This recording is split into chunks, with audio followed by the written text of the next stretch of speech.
Bonjour à tous, bienvenue sur cette troisième et dernière journée des championnats du monde de course d'orientation 2024. On est toujours en Écosse, au cœur de la capitale écossaise d'Édimbourg, pour suivre les finales du Chaos Sprint, ce format particulier où les coureurs s'élancent ensemble par vague de 6 et où seuls les premiers de chaque vague sont qualifiés pour le tour suivant. On se retrouve ici directement sur les 6 derniers qualifiés de cette journée marathon qui vont disputer la finale et qui auront vu les coureurs s'affronter dès les qualifications le matin, puis sur les manches de quart de finale et demi-finale, pour enfin pouvoir jouer les médailles sur cette dernière course de la journée. Une course avec un parcours identique pour les filles et les garçons qu'on découvre à présent. Et ce sont les filles qui vont ouvrir le bal sur une finale particulièrement technique, comme on pourra voir, et avec un traçage qui offre de nombreux choix d'itinéraires, mais pour peu évidemment que les coureurs lisent la carte et surtout osent se séparer du groupe, ce qui est loin d'être évident. On le sait sur ce format de course où les coureurs ont tendance à jouer tactique pour accélérer vers la fin. On a vu ce long choix 4-5, on reviendra pendant la course sur ces choix qui ont fait quelques différences, et notamment le fameux emballage en fin de course, les postes 7, 8, 9, qui revient sur la ligne d'arrivée. Là où tout va se jouer, comme souvent sur ce format de course, c'est quand même rare qu'on ait des coureurs qui arrivent à se détacher avant la toute fin de course. Allez, on retrouve les filles, les 6 dernières filles, les 6 rescapées du jour, avec Tove Alexandersson, bien sûr, la grandissime favorite, invaincue en Chaos Sprint depuis quelques temps déjà. Caroline Olsson qui revient, la suédoise. Elle a été blessée pendant 2 ans. Venla Arju, la finlandaise, qui s'en est bien tirée sur les manches précédentes. Megan Carter-Davis, la britannique qu'on attend beaucoup à domicile, qui est vice-championne du monde en titre. Et puis que dire de celle-là, Cécile Calandry, dont évidemment tout un pays attend une médaille. Aujourd'hui, ce serait exceptionnel évidemment pour elle. Et enfin, la dernière à s'élancer, Simona Bersold, vice-championne d'Europe en 2021, mais dont c'est pas forcément le format favori, même si on la sait très très en forme, elle qui est en tête du classement général de la Coupe du Monde.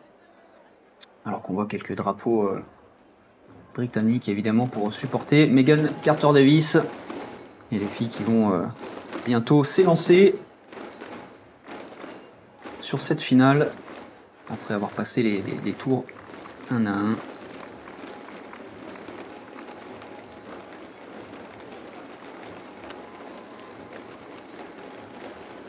Deux Suédoises, une Finlandaise, une Britannique, une Française, une Suisse. C'est parti pour cette dernière course de la journée et des championnats pour les filles.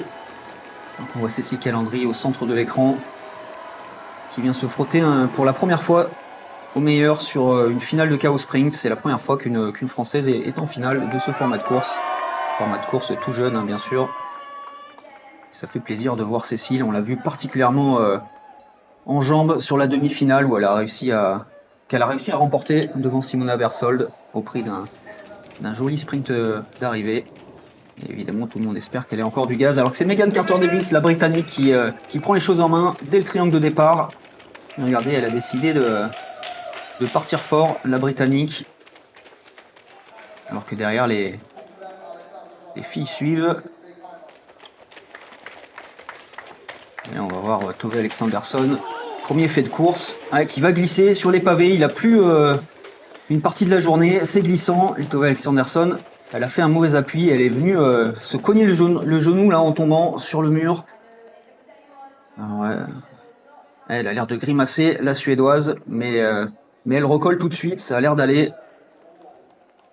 Ah ouais, déjà de l'action dès le premier poste, avec cette chute de la favorite.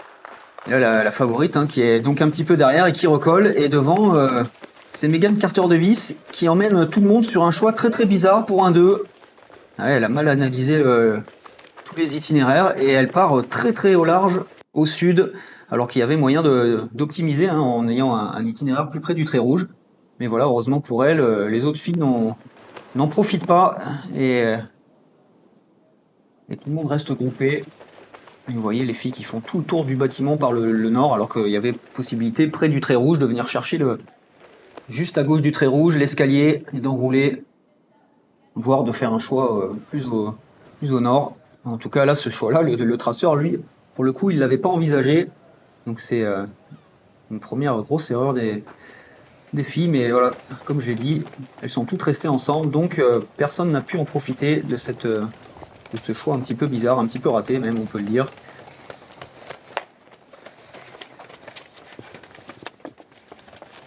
Allez, les filles qui sortent du poste 2 en direction du poste 3. Et là, pour le coup, il n'y aura pas de problème. C'est un poste à poste assez facile. Et c'est toujours Megan Carter-Davis qui mène bon train, alors que les autres se contentent pour le moment de suivre. En essayant de se replacer un peu, ne pas laisser partir devant.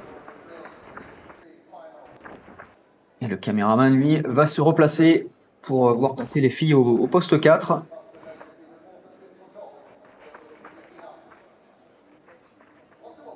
Et pour le moment, pas de surprise. Toutes les filles roulent groupées.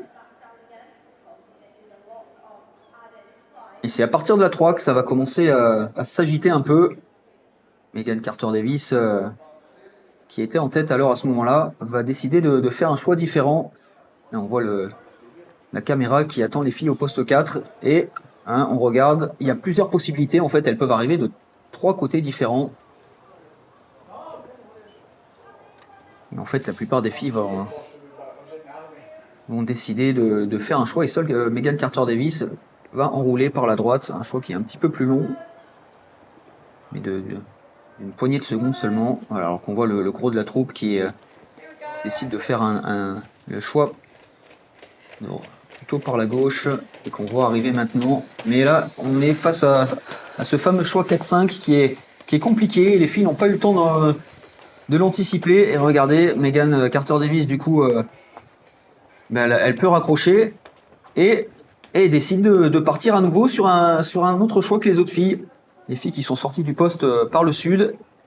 Et elle repart au nord. Décidément, Megan Carter-Davis a décidé de faire la course de son côté.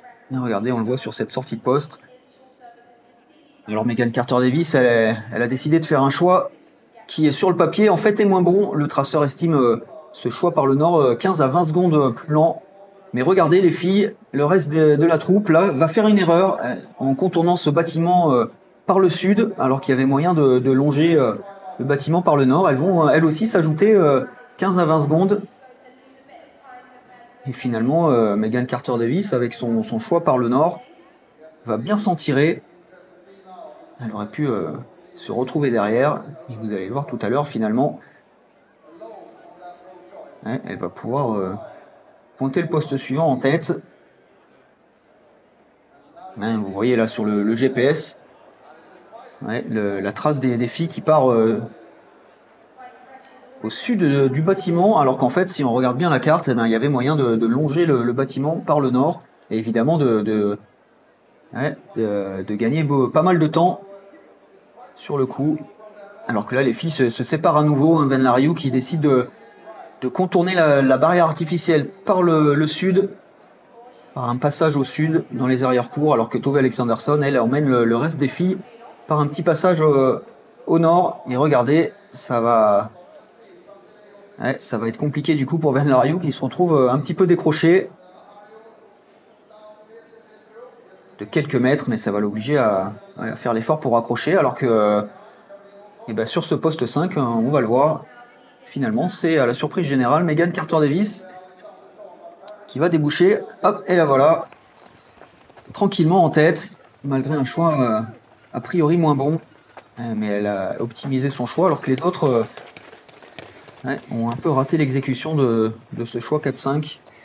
Et Van Lariou légèrement décroché, qui doit faire l'effort de raccrocher dans une partie un peu plus roulante maintenant, l'enchaînement des postes 6 et 7. Une zone que les filles ont déjà visitée sur les manches précédentes et connaissent bien, et qui n'est pas très très technique. C'est le moment évidemment où la course commence à s'emballer, parce que on se rapproche de l'arrivée tout simplement. Et à ce moment-là de la course, c'est toujours Megan Carter-Davis, la Britannique, qui est en tête. Regardez, avec quelques encablures, Tove Alexanderson et Simona Bersol suivent. Et là, Megan Carter-Davis qui décide sur ce choix décisif de repartir par un choix à gauche, suivi de Tove Alexanderson, alors que Simona Bersold, elle, part à droite, suivi tout de suite de Cécile Calandry et Caroline Olson. Ah, les filles qui se séparent sur ce choix en fin de course. Et là, le suspense est complet, alors qu'on suit le caméraman qui suit Megan Carter-Davis sur le choix par la gauche. Un choix qui zigzague un peu. Regardez, on la voit, c'est difficile de prendre de la vitesse. Et on voit aussi, on va voir Tove Alexanderson lui déboucher sous le nez. Regardez, hop, à l'instant, elle a fait le choix d'éviter cette zone qui tournicotait un peu. Ça lui permet de repasser devant Megan Carter-Davis. Mais regardez, elle va arriver dans une zone avec beaucoup d'escaliers. Là aussi, ça oblige à ralentir.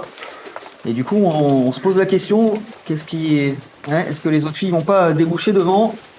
Et regardez sur ce poste, et on voit Simona arriver. Mais alors là, ça va être un petit peu le chaos. Simona qui repart sur du mauvais côté, et finalement elle change d'avis, elle revient en arrière. Et puis c'est Megan Carter-Davis qui était partie sur un escalier qui était ouvert pendant le quart de finale et la demi-finale, et finalement qui était fermé pendant la finale. Elle est obligée elle aussi de faire demi-tour. Et au moment où évidemment il fait pas bon perdre du temps parce qu'on est vraiment dans la partie finale. Et là, Megan Carter-Davis, regardez, elle se retrouve loin derrière. Et ça va être compliqué pour elle. Alors qu'on a vu aussi Van Lariou, la finlandaise, arriver pas mal en retard. Elle qui va tenter le choix par la gauche, du coup. Choix qui va finalement pas être payant. Elle sera trop loin, la finlandaise. Et devant, alors on voit pas bien ce qui se passe. Mais c'est Tove Alexanderson qui a fait une meilleure sortie de poste et qui a réussi à garder de l'avance. Derrière, Simona Bersold suit. Caroline Olson s'est replacée. Et puis c'est Cécile Calandry qui pour le moment est à la 4e place. Il ne lui reste plus qu'un sprint. On sait qu'elle avait du gaz sur la demi. On espère que à ce moment-là que ça peut passer. Mais regardez, ça va coincer malheureusement pour Cécile dans cette ligne droite. Et c'est Caroline Olson, en jouant un peu les coudes là dans ce sprint d'arrivée, qui arrive à passer devant Simona Bersold pour la médaille d'argent. Et qui tombe dans les bras de Tove Alexanderson. Alors que c'est un peu la grimace pour Cécile Calandry là qui est pas passée loin d'arracher cette médaille. Mais là, Megan Carter-Davis, elle, malheureusement pour elle, doit céder son titre aujourd'hui à domicile. Et regardez les deux Suédoises sous le coup de l'émotion, et notamment Tove Alexanderson qu'on voit rarement aussi émotive sur une ligne d'arrivée, et qui est en pleurs là dans les bras de sa copine. Et c'est un doublé pour les Suédoises. Ouais, alors qu'on voit les filles prendre le temps de lire maintenant la carte. C'est allé très très vite sur cet emballage. Ça a été compliqué. On voit à droite Simona Bersold qui a l'air de se prendre un petit peu la tête dans entre les mains, qui essaye de voir ce qui s'est passé. Mais ouais, elle a raté sa sortie de poste 8. On va rater, je sais pas. En tout cas, elle est partie sur le choix de gauche et puis finalement elle est revenue en arrière. Je sais pas si elle a changé d'avis entre temps. Ouais, finalement elle est contente quand même. C'est quand même une nouvelle médaille pour elle. Mais voilà, la reine, c'est toujours Tove Alexanderson. Incroyable. Imbattable décidément en chaos spring, quel que soit le scénario. Elle est toujours là, elle arrive toujours à s'en sortir. Elle vient prendre son 21e titre mondial, la Suédoise.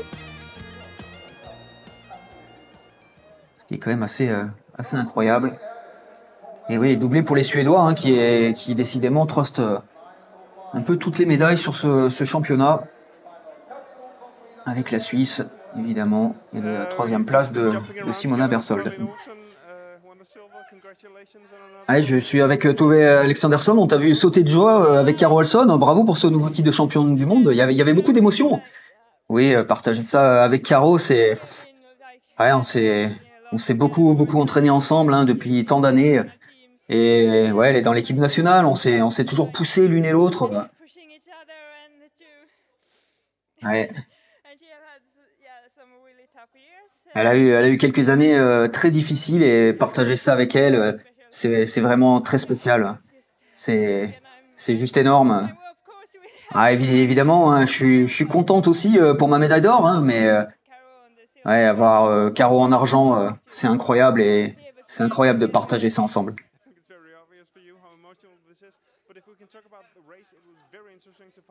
Ah, la course était super intéressante à suivre. Il y avait beaucoup de choix d'itinéraires différents, mais Megan a pris la tête à un moment. Ouais, c'était si difficile. Vous êtes tellement focus que ouais, je me rappelle pas de grand-chose. Au début, je me suis cogné le genou assez fort, donc ouais, j'ai pas pu trop pousser pendant un petit moment, mais après c'est allé mieux et ouais, c'était tellement dur. Il y avait des choix d'itinéraire vraiment compliqués. On était à l'arrêt au poste, hein, on voulait pas faire d'erreur. J'ai pas revu la course, mais quand tu cours, tu es juste tellement super focus que je me rappelle pas de tout. Ouais, bravo Tové, ouais, merci. Et ouais, là encore sous le coup de l'adrénaline et de l'émotion à l'arrivée, Tové, c'est rare de l'avoir aussi ému, hein. Regardez, on la voit sauter avec ouais, sa collègue Caroline Ulson, qui revient de loin après 2 années de blessure. Et donc un doublé pour les Suédoises. Et une nouvelle médaille aussi pour Simona Bersold.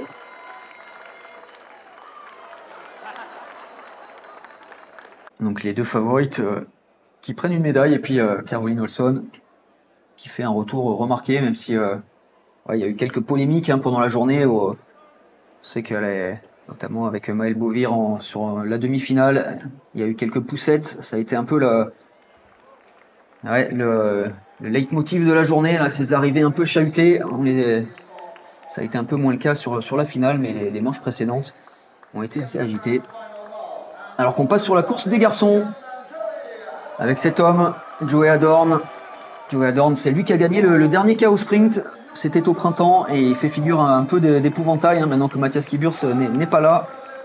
Jonathan Gustafsson, troisième des championnats du monde il y a 2 ans. Martin Regborn, le leader de la Coupe du Monde, le Suédois. Et une petite surprise avec Alvaro Casado, l'Espagnol, qui n'a jamais fait mieux qu'un top 15. Alors une autre surprise aussi, hein, Jürgen Backlid, lui c'est carrément, ça, vous voyez, sa meilleure place, 42e. Et Ricardo Rancan, un spécialiste du Chaos Spring qui adore ce format et qui a jamais été, enfin qui est ouais, pas passé loin d'une médaille sur les championnats d'Europe notamment. Donc attention à lui.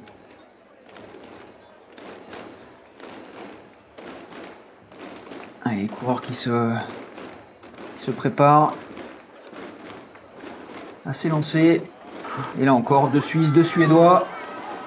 Toujours présents, les Suisses et les Suédois qui ont raflé un peu toutes les médailles sur ces championnats. Puis un Norvégien et un Espagnol. Allez, c'est parti pour les garçons. Et sans grosse surprise, c'est Martin Regborn, le leader de la Coupe du Monde, qui est vraiment costaud en ce moment, qui prend les devants. Martin Regborn, dont le sprint final n'est pas forcément la plus grande force, qui va essayer de gérer la course un peu différemment tactiquement que d'attendre les tout derniers mètres, comme le font pas mal de coureurs qui savent qu'ils ont un gros finish, à l'image de Joey Adorn ou de Jonathan Gustafsson, le Suédois. Et pour le moment, regardez, ça suit gentiment. Martin Regborn qui va orienter pour les autres. Sur ce début de course, de toute façon, relativement facile.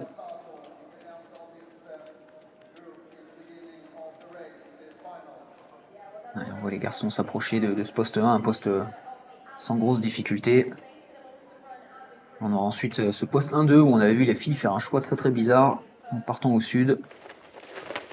Là, les garçons vont choisir une autre option, eux, en partant par le nord. Enfin, les garçons, je devrais dire Martin Regborn, hein, parce que c'est toujours lui qui mène le train pour les autres. Et là, même si le GPS n'est pas très très bien calé. Ah si, celui de... Ouais, en fait, ils ont pris l'allée derrière, là, sinon, vous voyez, le GPS est en train de partir dans une zone avec des barrières infranchissables. Donc, ouais, on sait, le GPS en ville, c'est pas toujours très bien calé. Mais voilà, les garçons, eux, ils ont décidé de passer par la gauche et de redescendre. Et voilà, sur le poste 2, pour le moment, sur un petit train de sénateur. Ah, comme souvent hein, sur ce format de course, les coureurs ont tendance à être très prudents sur le début de course. Pas prendre de risques inutiles, rester au contact. Essayer de planifier un maximum la fin de course, là où tout s'accélère et tout se joue. Et où on a moins de temps pour la lecture de cartes. Là, au début, on a encore le temps de préparer un peu la suite, et c'est probablement ce que font la plupart des coureurs là qui suivent Martin Ragborn sur cette partie-là qui est assez tranquille.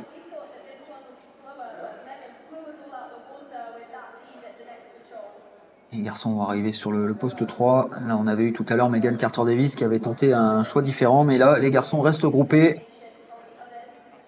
Toujours mené par Martin Ragborn, qui là fait un micro-choix par la gauche, qui est même un petit peu plus long. Et les garçons auraient pu couper par la droite, mais vous voyez, tout le monde suit. On n'est pas pour le moment à tenter des choix qui feraient gagner qu'une ou deux secondes. Pour le moment, les coureurs la jouent prudent. Et on arrive sur ce poste 4 avant le long choix 4-5. Voilà, le rythme était suffisamment tranquille pour que Martin Ragborn en tête ait le temps de bien planifier son choix. Et regardez, lui, il s'arrête pas au poste. Il enchaîne et les autres suivent sur un début de course vraiment tranquille. Et là, par contre, ils vont bien gérer ce passage-là où les filles étaient parties au sud du bâtiment. Là, vous vous rappelez juste avant. Là, les garçons passent bien au nord. Regardez, hop, et ils récupèrent tout de suite la grande avenue. Et par contre, là, ils vont faire un choix qui est d'éviter la deuxième barrière infranchissable en passant par la gauche. Et on avait vu seulement Venla Ryu faire ça tout à l'heure avec les filles. On avait vu que c'était pas gagnant. Venla s'était retrouvé une vingtaine de mètres derrière. Donc là encore, hein, les garçons auraient pu, ceux qui suivent en tout cas, tenter un petit coup en passant dans l'arrière-cour par la droite, passer par les jardins. Un choix qui était légèrement plus court. Et encore une fois, là, les garçons décident de rester groupés. Et oui, c'est compliqué pour les traceurs. Hein. Ils proposent beaucoup de choix dès les premiers postes, mais ouais, les coureurs qui décident de rester groupés pour le moment. Et on va déjà s'approcher de la fin de course, de l'emballage, et du moment où tout va s'accélérer. Coureur qui s'approche pour le moment du poste 5. Vous voyez, le train est encore raisonnable. On voit le caméraman derrière qui arrive à suivre.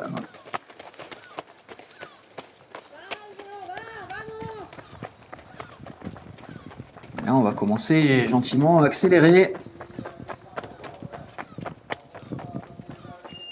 Notamment, on approche de ce poste 7 où ensuite on aura le fameux 7-8 décisif. Et regardez, il y a un coureur qui décide de faire un coup sur la droite. C'est Ricardo Rancan, le Suisse à la casquette blanche. Regardez sur la droite. Ouais, c'est juste un droite-gauche, hein, tout bête, autour du bâtiment.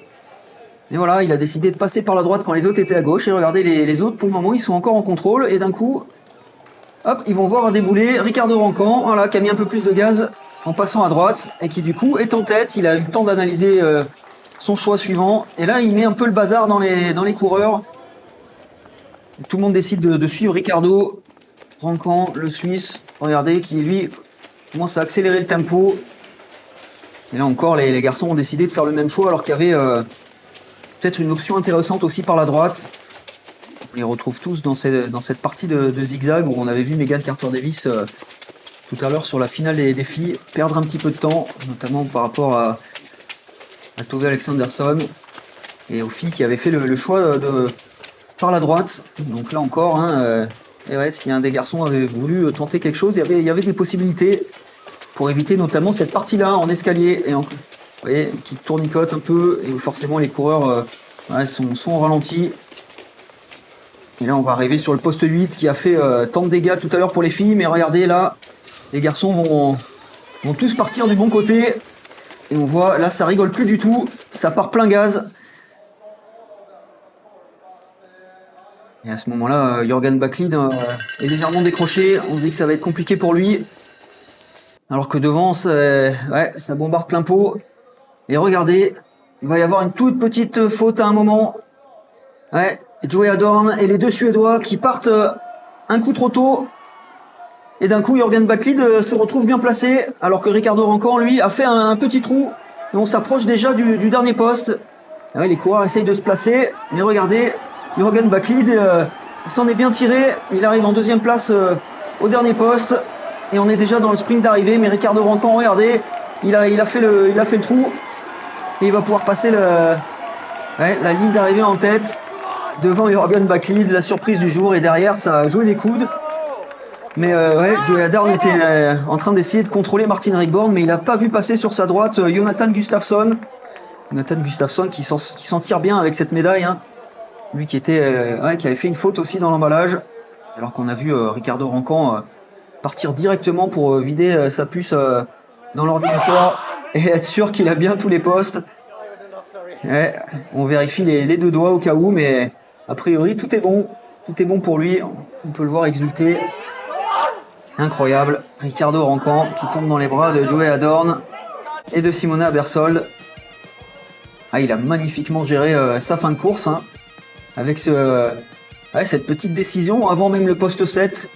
Oui, qui lui a permis de pointer le 7 en avance. Et ensuite, il a réussi à faire toute la fin de course devant. Résister au retour des autres coureurs. Grâce notamment aussi à cette petite faute de Joey Adarn et des deux Suédois qui sont partis, qui ont voulu tourner une ruelle trop tôt, mais c'était fermé. Ils se sont fait avoir. Ricardo Rancan, champion du monde de Chaos Sprint 2024, devant Jürgen Backlid. La grosse surprise du jour. Je suis avec Ricardo Rancan, le nouveau champion du monde. Bravo Ricardo, qu'est-ce que ça fait d'entendre ça, champion du monde? C'est juste incroyable, hein, et c'est difficile à croire aussi. Hein. Ouais, je suis toujours dans ma bulle, hein, j'arrive pas à y croire. Je suis encore sur ce dernier poste, à pousser autant que je peux, à essayer de pas rater un virage. Ouais, c'est une sensation incroyable. Et quelle était ta stratégie C'est Martin Rikborn qui a mené la majeure partie de la course et soudain vers la fin tu es passé devant. Quel était ton plan? Ouais, exactement. J'ai vu qu'il y avait des choix d'IT assez longs et depuis mon expérience, je sais que le groupe reste ensemble, hein, surtout en finale. Personne ne veut prendre le risque de perdre la médaille à ce moment-là. Donc là, j'ai essayé de préparer déjà un peu la fin du parcours et je pense que tout le monde attendait une attaque sur le choix 7-8. Mais juste avant, il y avait un petit titi droite-gauche et je me suis dit, peut-être ils vont pas s'apercevoir que je suis passé de l'autre côté, donc je pourrais déjà me replacer dans une bonne position parce que je savais que sur la fin, ça allait être serré, donc ce serait difficile de doubler. Donc mon but, c'était d'être en bonne position déjà avant ce dernier choix et après tout envoyer sur le dernier ITI, faire l'ITI de mémo et juste espérer ne pas se faire bloquer dans un piège. Et qu'est-ce que tu avais en tête quand tu es passé en tête et que tu étais en route vers cette médaille d'or? En fait, pas grand-chose. Hein. Je savais que j'avais la meilleure position possible à ce moment. J'avais bien préparé la fin. Mais je sais aussi que tout est possible hein, avec les gars derrière. En fait, j'ai essayé de contrôler un peu l'allure avant de pointer le dernier poste pour pouvoir vraiment gicler en sortie de poste. Je réfléchissais plus à ce moment. Hein. J'ai juste couru et fait confiance à mon instinct. Ouais, merci. Et encore félicitations, Ricardo. Allez, Ricardo qui peut... exulté, Ricardo Rancan.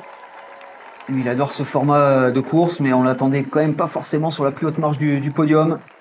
Et il a su montrer tout au long de la journée qu'il était costaud, notamment dans l'emballage de cette course, qu'il l'a géré d'une main de maître. Et c'est la fin de ces championnats où on retrouve la Suède en haut du tableau des médailles, avec 3 titres et 6 médailles au général.